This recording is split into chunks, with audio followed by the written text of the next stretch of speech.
Menopause. Why aren't we talking about this? I'm on a mission that no woman should suffer in silence. I'm on a mission to increase awareness and create a community. I'm on a mission to make this M word mainstream. I'm on the menopause mission.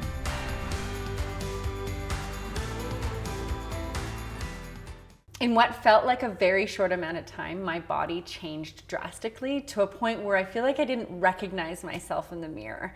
I know this is a struggle for a lot of women going through menopause, the gaining of weight.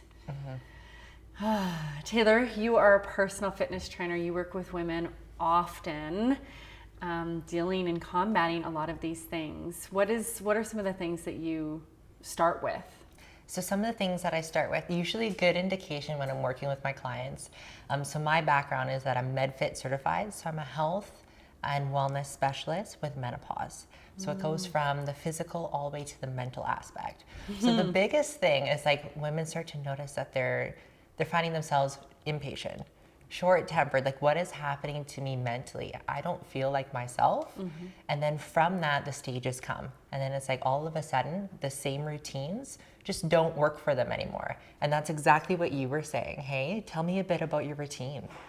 So I was definitely and still am a really active person, but a lot of those tended to be higher intensities. So running is a big passion of mine.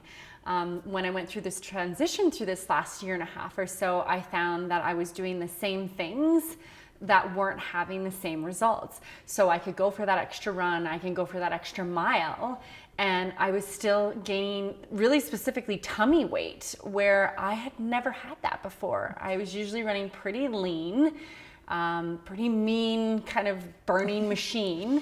Go. It almost seemed to Sounds stop. like you. Yes, and I mean, of course, there's that too, right? And so very A-type personality, very on the run, single parent, juggling a lot, own my own business. So we know for a fact that my early menopause was partially genetic and partially due to adrenal fatigue. That was definitely a big part of it. Without a doubt, that's a huge indication. So like when you came to me, I actually remember our first conversation, you're like, Taylor, I'm just exhausted. I am so sorry. I just, my normal schedule, I'm still pushing through, but I've just been fatigued around the clock. So that right there was one indication. And then you started telling me about how you're currently feeling. Like my pants aren't feeling the same. I got this, but I'm still doing these same routines. And you told me everything you were doing. So instantly I was like, okay, A personality, she's a go-getter, doesn't take any rest. So you're doing vigorous activity for how many hours per week? Okay, so I would run multiple times a week. So I would say let's say 2 to 3 times a week. Running probably anywhere from easily 5 to 7K. And then I have pickleball on Monday nights and volleyball on Wednesday nights, and then would do maybe a little bit of yoga in between. Okay, not a lot of yoga. Probably do more yoga. There was no yoga. Damn it. With a combination of how long were those work days, or are the work days? Well, I mean, and depending on the schedule with my daughters. So when I have her, I work shorter days. So typically kind of a 9 to 3 schedule. And then when I don't have her, I would work longer days. So probably looking at, more of an 8:30 to 6, if you will, right? So okay. I'll have more evening events and things like that as well. So a combination of a heavy work day and then some kind of activity. And it's not any steady state or any down regulation activity. It was all vigorous activity. So now with menopause, and when you have the perimenopause, you're going through the beginning stages, it's like they only recommend 150 minutes a week of vigorous activity. And that's not taking into consideration your work schedule. Right. So I know you're not sedentary. You're not sitting behind a computer. What does your work day usually look like? Yeah, I mean, I have some administrative work that I do, and when I do sit in front of the computer, I actually have one of those balls, balancing balls. But, I'm in production, I'm doing a lot of networking, I do a lot of speaking, and so there is quite a bit of on the go and standing and a variety, I would say, which I love. I love that.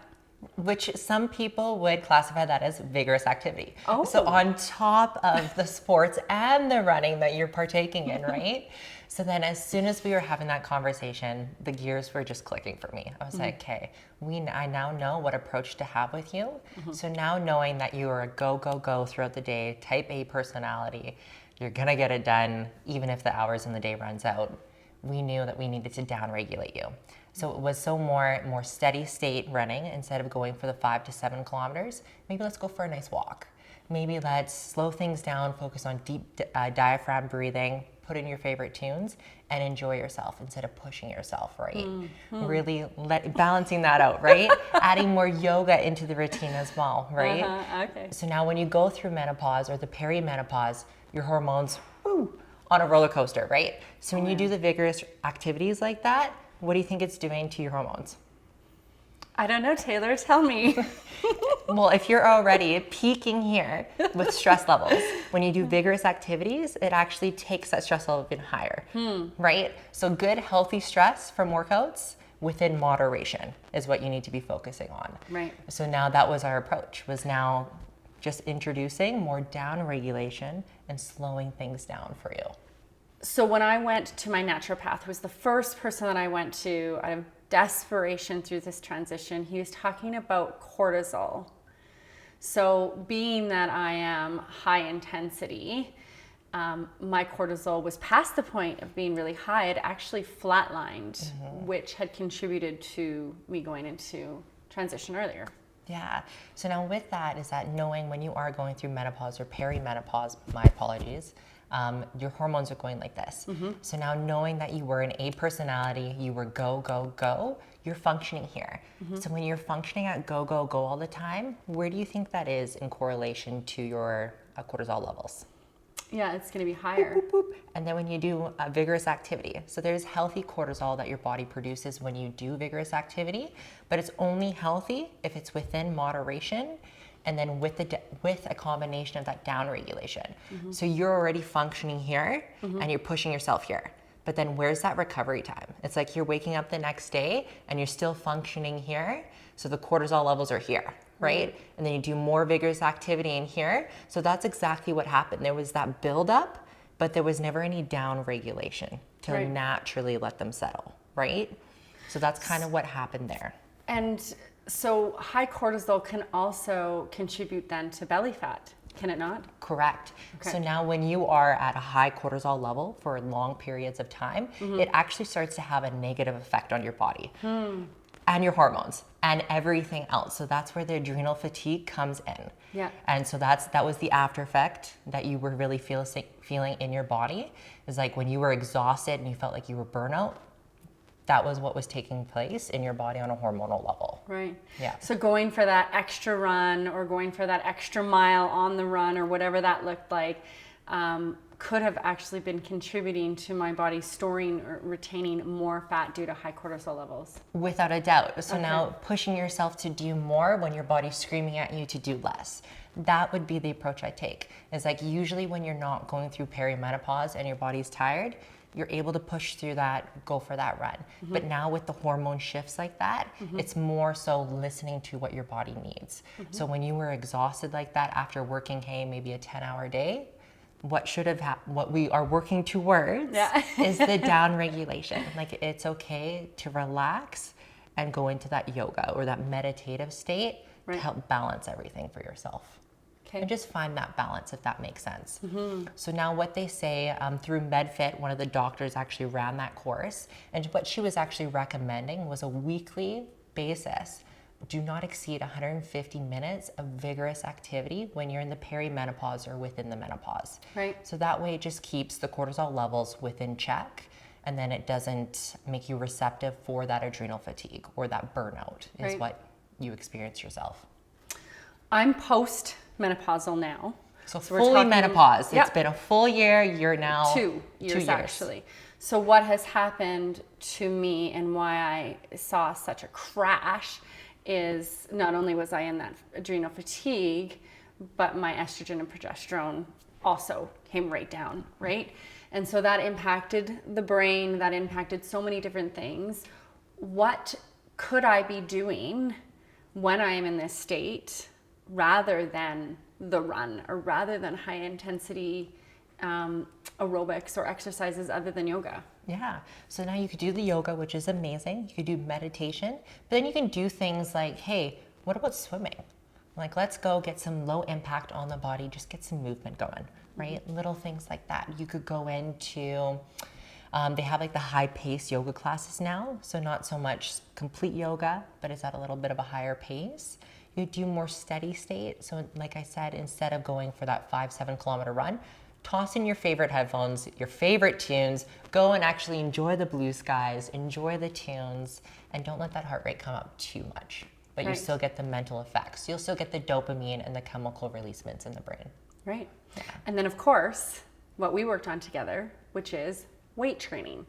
So they say for women going through transition, weight training, even small amount of weights, can help in so many different ways because what's happening with the body and the hormones.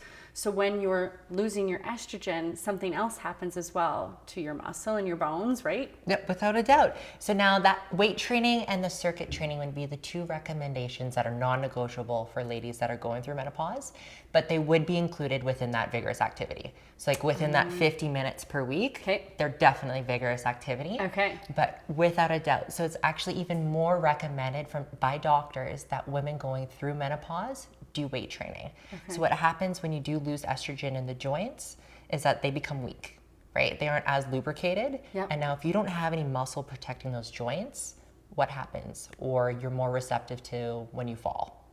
What would happen? I'm gonna break my hip. Yeah, but I'm gonna break my hip. How often do you hear that though, right? Some poor lady in her 60s wiped out, broke her hip. It's like, how does that happen? She was like 3 feet off the ground, right? But and I joke, but because especially that I'm so early through transition, I am at a higher risk for osteoporosis, diabetes, and heart disease. And now have since gone on the hormone replacement therapy because of those risks, but we're never going to have as much estrogen and progesterone as when we're naturally making it ourselves and it's naturally occurring in the body. So still so important to protect ourselves from these things. Weight training significantly positively impacts those things, right? Positively on so many different levels. So let's dive into that. Yeah. So now when you are weight training, not only does it protect your joints. So now let's think like longevity. It's like when you don't have that muscle surrounding your joints, let's paint the picture. 10 years from now, getting off the couch, how much of a struggle is that going to be if you didn't have that muscle protecting those joints, right? So everything starts to ache and hurt and slows you down. And again, not being able to show up in the way that you used to, and you really start to feel those things. So it's important to keep up your muscle mass to some degree anyway, even if it's starting small. Starting small and just moving the body, which is going to be great.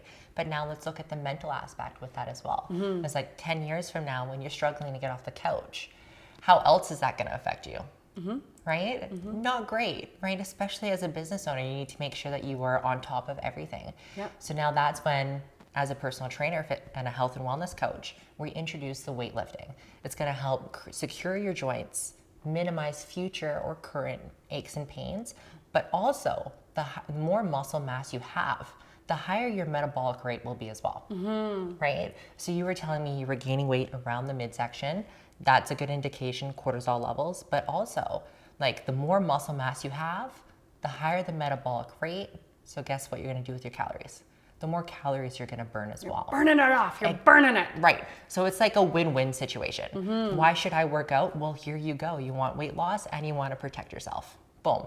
And then the third win is mentally as well. You work out, you naturally get those happy chemicals released, and you're feeling a lot better, which is a huge component when your hormones are like this, or when you're just not producing that estrogen anymore, right? Is it ever? I mean, you don't have to fast forward 10 years to know that mood is definitely impacted through all of this. And so honestly, just even a bit of exercise makes such a big difference in regulating hormones and in just feeling better overall now, never mind 10 years later. So what about the folks who are like, I've never trained in my life, I've never even set foot in a gym? That's asking a lot. You know, even getting up and going for a walk is maybe something that's kind of pushing outside the comfort zones.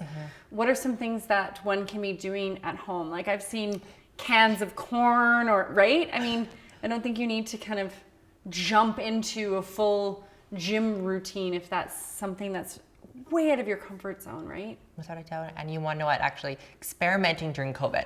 I think COVID was a curse and a blessing in so many ways, but how hard did we have to pivot or had to pivot with my clients just because we didn't have access to gyms, right? So it's like, okay, ladies, or even gentlemen, open your cupboard. What do you have? Okay, we got canned beans, rockin'. You want to know what? That's 2 pounds. We can work with that, right? We've got a 5-pound bag of rice. Unreal. There you go. We're doing some squats. So it's like little things like that, right? Or what I would recommend even with clients, what does your day-to-day routine look like? Do you have a kid? Okay, how heavy is your kid? Can we use your kid during a home workout, right? That's probably 26 pounds, right? Depending on how old. That's awesome. But like utilizing the resources you do have, because you're right. It's like, that's a big scare tactic right there. It's like a lot of people have never stepped foot in a gym. So now they have these hormone changes that are happening in their body and they're not feeling themselves. Things are changing that they have no control over. Let's not add another variable into the mix if they don't want that, right? So I do work with a few clients who are like, this is what I have at home. What do we do with it? So all you need to do, Amazon, you order some mini bands and I send my clients the link straight to it so they don't have to go searching for exercise material they don't know about. Boom, these are the mini bands. Get a stability ball, and if you have a yoga mat, rock it. You're good for the next 3 months. Right. Yeah. To just get started, to just increase movement. So I mentioned that I have a ball that is new because I can be, first of all, it supports my back and it supports my joints because those have significantly been impacted through this. There's inflammation and things like that that's come up for me. Even my gut health was impacted by the hormone imbalance, right? So with the ball being there and me sitting on it, I'm able to even, you know, I'm balancing on it during the day, but then I can take a break and I can just even do some stretches. So I know that there's a few things that are really simple and easy for people to implement right away. Like right now, do this tomorrow and you will start feeling better. What are those things? Yes. Okay. So this is actually not even only for people in menopause. This goes for everyone. Humans. Okay. So I'm Humans, gonna hear her out. Here we are, right? First thing, when you wake up in the morning, drink 500 milliliters of water. Okay. That is the simplest thing, but our human anatomy is made up of over 70% water, including our brain. So a lot of people deprive themselves of actual water throughout the day and they feel achy. They feel brain fog, they feel moody, they feel, right, aches and pains, sleepy. Tired. And it's like, well, how much water have you had today? It's like, actually, I've had 4 coffees and coffees isn't even working for me anymore. And as soon as I hear that, it's like, yeah, it's because you don't hydrate yourself. Your body's actually physically not functioning properly. Right. So step 1, water, and then more water, right? Step 2 would be waking up and let's move your body. Like, let's do some simple stretches. You can reach out to me. I'll send you YouTube videos or I can get you set up on my app and literally on the floor, do some movement. What this is going to do is increase blood flow to your body and increase oxygen to your body. After that, you're going to be feeling and moving a lot better. Oh, well, so I saw an Instagram channel, which is like the lazy exerciser or something like that. And I do my stretches actually in bed before I even get out. So I do some yoga moves, I do some twists, I do some hip thrusts right in bed before I even get out of bed. Some nice stretches. Then I feel even better, kind of motivated to get into that, right? Thereafter. Literally. Like, I have clients that have king size beds. I said, okay, you have no excuse. You have more. There's tons of room for activities, right? Totally quoting Step Brothers there, but right? But tons of room. And like, that is literally the easiest thing. It's like, you're already lying in bed. Boom, just move your hips a bit. Okay. It really sounds like it's the way you start your day too. Oh, Healthy without a habits, right? Sets the tone for the day. Like, if you start your day like that, you're more inclined to do other things throughout your day. Yeah. Right? If you're already checking off some personal heck yes for yourself, Yeah. how much more fulfilled are you going to be walking through that day? Yeah. Or even functioning better? Right on. Without a doubt. All right. What else? Okay, step 3 is that if you are not running your own business, even if you are legally entitled to a lunch break, right? So I do work with a lot of people that are like, I just don't have enough time throughout the day. I've got 2 young kids or older kids, or I'm getting pulled in this direction, that direction. And it's like, well, good news is that you're legally entitled to your lunch break. So let's maximize on that. How long does it take you to eat? 20 minutes? Rockin'. We have 40 minutes to work with. Let's take 20 minutes of that and let's go for a walk. I love it. Yeah. What is so interesting too is I've heard that how you eat can be just as important as what you eat. And this is something I'm very much working on, because I will eat on the go, but sitting down and actually taking a moment to consume your meal in a restful state, rather than with the computer in front and kind of working through, is really important. So how you eat as well as what you eat. And that would go back to like mindless eating, right? When you're eating and trying to do 3 other things at once, it's more mindless eating. So you're not connected to your body, you're not listening to your body. When you have nothing distracting you and you're sitting and you're enjoying your food and you're concentrating on your food, you're now connected, right? You're now listening and you're gonna be a little more receptive to what your body's telling you. Yeah. So there is so much truth behind that. I support that. Yeah.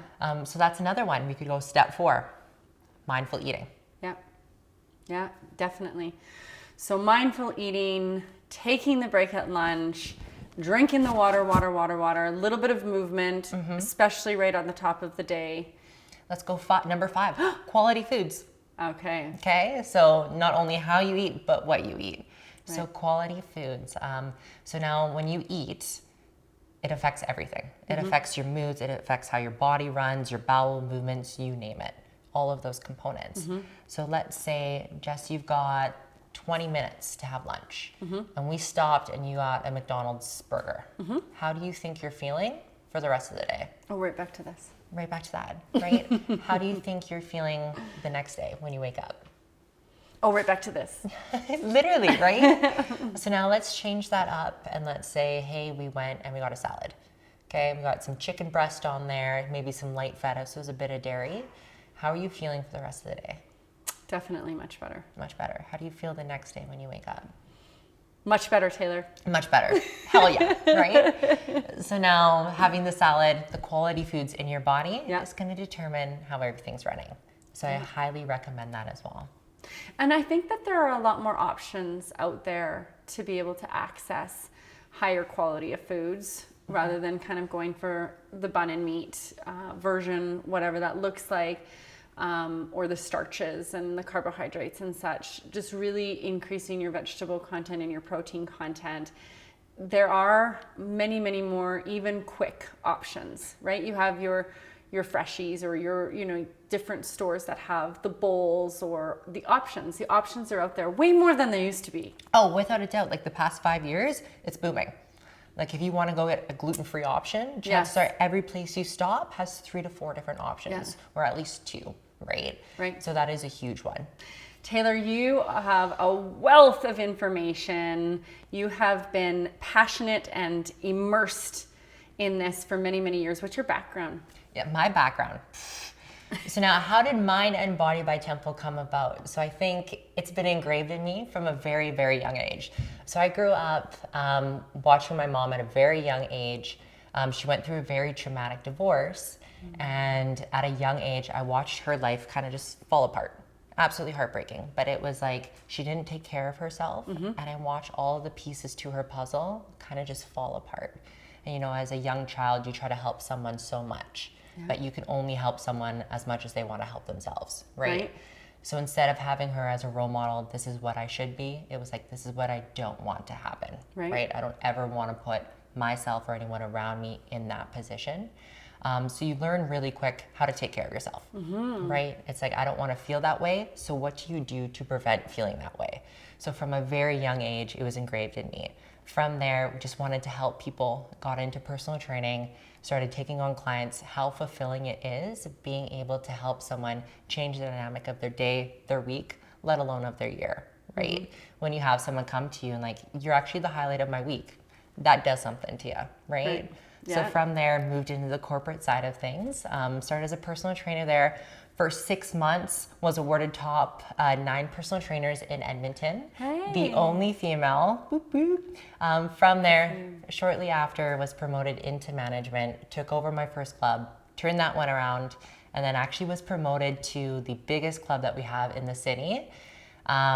And just from there, it was like having a team of personal trainers underneath you, your passion just thrives. It's like, not only am I helping just my clients, I'm helping everyone else's clients. So coming in from like that educational standpoint and teaching everyone.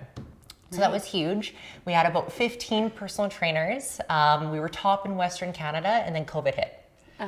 Okay, COVID hit. It was heartbreaking, but it was also a curse and a blessing for myself. I'd been working on my personal business for about 6 months at that point, and it was like, okay, this is the sign from the universe. It's time to do you, right? If I can get top in Western Canada with a corporate company, what can you do for yourself? Right. So I launched Mind and Body by Temple, and I never looked back. So now knowing, working underneath a corporate company, having that support, the education, the resources that I had with them as well, kind of made me change my dynamic to working specifically with women on their hormones, on their weight loss, and then also with pain-free movement. So I felt like those are the two biggest variables that made the biggest impact. My background also is like, I also have PCOS. So I've been dealing with that for over 10 years now. And you learn a lot. When you're in this driver's seat and you're experiencing those hormone changes yourself, you'll always want to focus on what can you control. So now being in that seat, going through that myself, let me help other people having that experience. On top of that, my background, I actually have some bodybuilding. So I've done a few bodybuilding competitions. I've won a few, have a few trophies. But when you are in that state, like you were pushing your body, the cortisol levels, everything that you were telling me that you felt, and the adrenal fatigue, when you're competing, that's your life around the clock for a solid 9 months, right? So that's also why it clicks so much when you were talking about that. It's like, wait, I've experienced this. I know exactly what she is talking about. Yes. And you go through those hormonal changes, you go through the adrenal fatigue, being such a lean body fat percentage as well, that you get to experiment. Like you're eating your food and you literally get to watch how it affects you. Yeah. Because you're not putting anything else in your system because you're on such a strict diet. So you learn a lot about nutrition, not only with the background that I have, but actually putting yourself through it. Yeah. So that was quite interesting. Like Lots of lived experiences. Yeah, it's like if you were to eat cheese, actually what it does to your body and your mental state, your bowel movements, everything, when you are such a lean body weight, it's kind of interesting to see that and actually experience that firsthand. What happens? Oh, you can get backed up. Well, right? Like dairy, you have no idea how hard dairy is on your digestive system. Okay. Yeah. Yes, definitely. My partner struggles with that immensely. So we avoid the dairy very much so. So tell me a bit more about the bodybuilding competition. What did you win? Yeah, so first competition, got first place, which was amazing. Got another first place trophy after that. Went to provincials. I got a third place position there, and then actually went down to the States. So I did the Arnold Schwarzenegger Classic down in Ohio. I believe that was either 2017 or 2018. So now going through that experience with the bodybuilding, and then also through the PCOS and watching my mom, it was like teaching me to control what you can. So the circumstances that you're faced with don't define you. Your decisions do. And I think that's such a powerful message for women who, you know, when you're young and you go through PMS for the first time, right? That's such a confusing time in your life. Well, it's like the same thing is happening to you now in your later years. In reverse. Exactly, right? So like you're not feeling yourself, you're not looking yourself, and you can't control this. So it's now shifting the ladies' mindset that I work with. It's like, control what you can, focus on what you can control. You're not menopause. These circumstances don't define you, but let me teach you how to control it, right? Let me teach you how you can control how you feel and what variables you can control to make your day-to-day life a lot easier. So that's tapping back into it. It's like one of the most important things why weightlifting is so important for women going through this transition. It's like aches and pains. You're now securing your joints. Let's picture longevity, right? Yes, going through perimenopause, menopause is a hard time, but like 10 years down the road, we need to be doing preventative maintenance there as well. Also, how badass do you feel working out with a barbell, right? It's really true. When you come in and you're like, man, I've had such a hard day. It's like, all right, well, let's prime your body to take on this movement. Let's toss some weight on this barbell and let's lift some heavy shit, right? But not too much weight, because Jessie might not be able to lift it. Right. Within moderation, right? Within capabilities. It is empowering, and you're right. I think going through transition for some women, there is definitely feeling a spiral or a loss of control in so many different areas. And this is one thing that will work. We know it is proven to make you feel better. Without a doubt. Because you are taking the reins. I love that. Yeah, it's just very empowering. And like, I know when you come in, you know, you're tested, you're a little frustrated. When you leave, you know, you're like, damn, I got this, right? I am empowered and I'm ready to take on the day. That's very true. Right, so it comes from like even mentally what it does to everybody. Like you get the dopamine release, and that's just gonna help combat everything else that's going on, right? Just because mood swings is a heavy thing when you are going through perimenopause and menopause itself. It can be. It can be for many. So like those are so many beneficial aspects of it, but let's talk about what else having the extra muscle on your body does. Yeah. So it's protecting your joints. You're feeling stronger. You're noticing it the way you're wearing your clothes.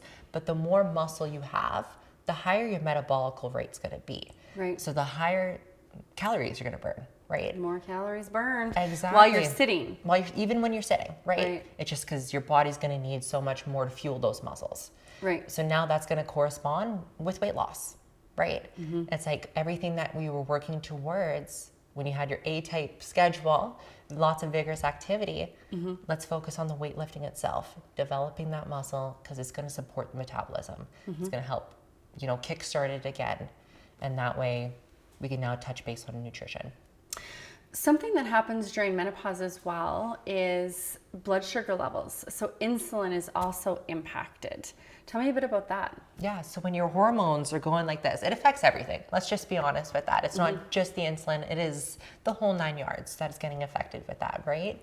So you do become more, I won't want to say sensitive, but it's going to be so much more important to start eating regularly throughout the day. So having that routine to keep it more balanced.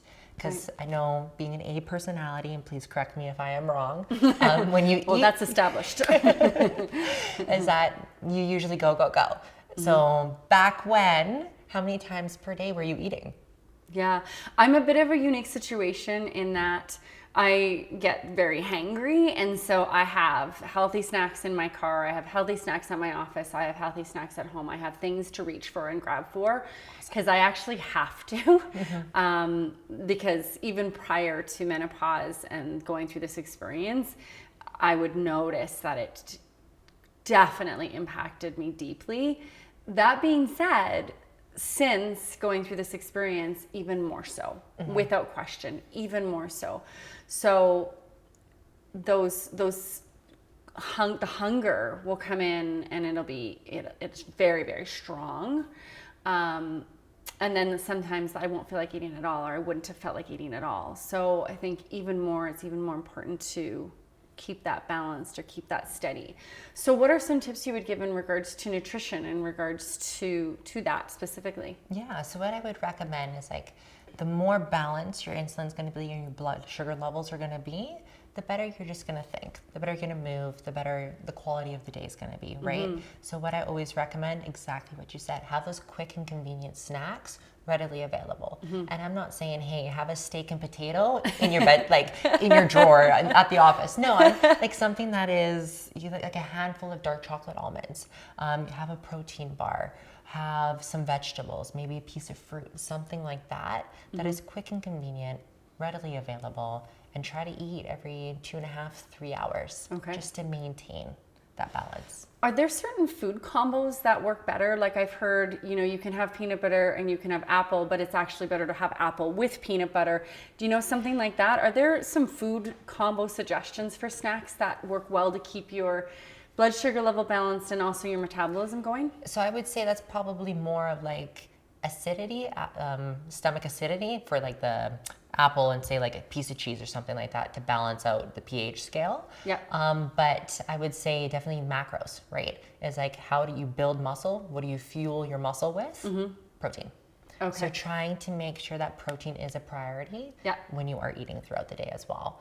I'm not saying sit down and once again have a steak 3 times a day, but have something. Like if it's a turkey bite, if it is a little bit of peanut butter, even though that's a little bit more fat, but that's okay, or a protein bar. But incorporating that into your diet is so important as well, just because it's going to go hand in hand with building that muscle, which is going to help build muscle, increase that metabolism, increase that metabolic rate, which corresponds to the weight loss.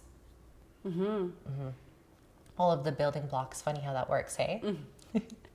Well, it's really interesting that, as with anything, everything is so interconnected, right?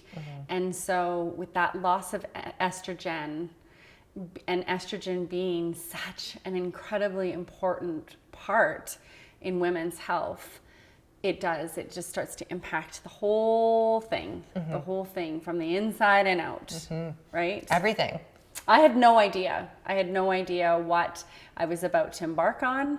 And I think that's a lot of women in their 30s or whatever, they just hear about the hot flashes, right? And to some, it's a little bit of a joke, right? We laugh about it and, it's how many times have we made those jokes even before even realizing it? Yeah. But I think that it's so much more. And when you talk about that empowerment piece, there is something to be said about knowing what is going on with your body rather than it just happening, or even having that education and that proactivity to prepare for what could potentially happen. And everyone's lived experience through this is unique. It's unique to them. So there's over 60, 70, 80, they're saying symptoms that are directly related to perimenopause, menopause, postmenopause.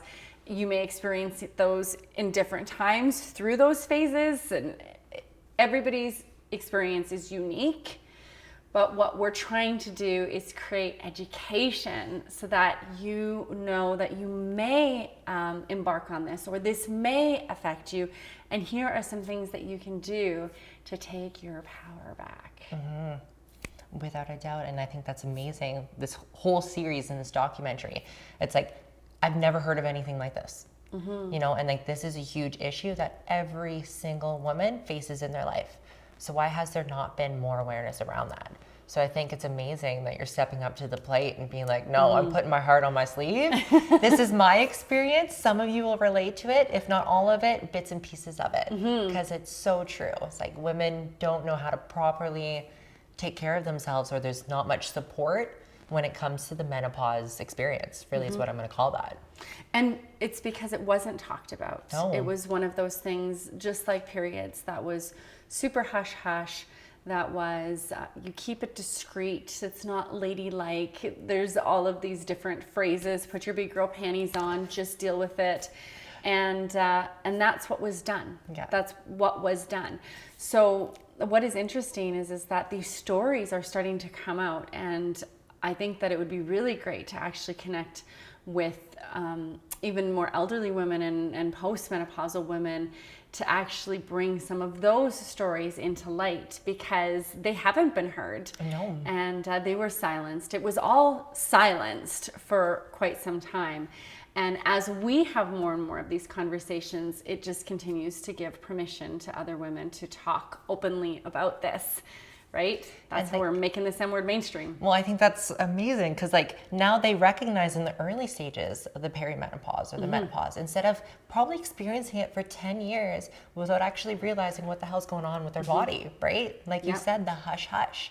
People who are in their late 70s, early 80s that didn't have anyone to talk to about that. Yeah. Taylor, I love what you're doing. You can tell you're so passionate about it. It has definitely helped me, and I know you will help so many more to come.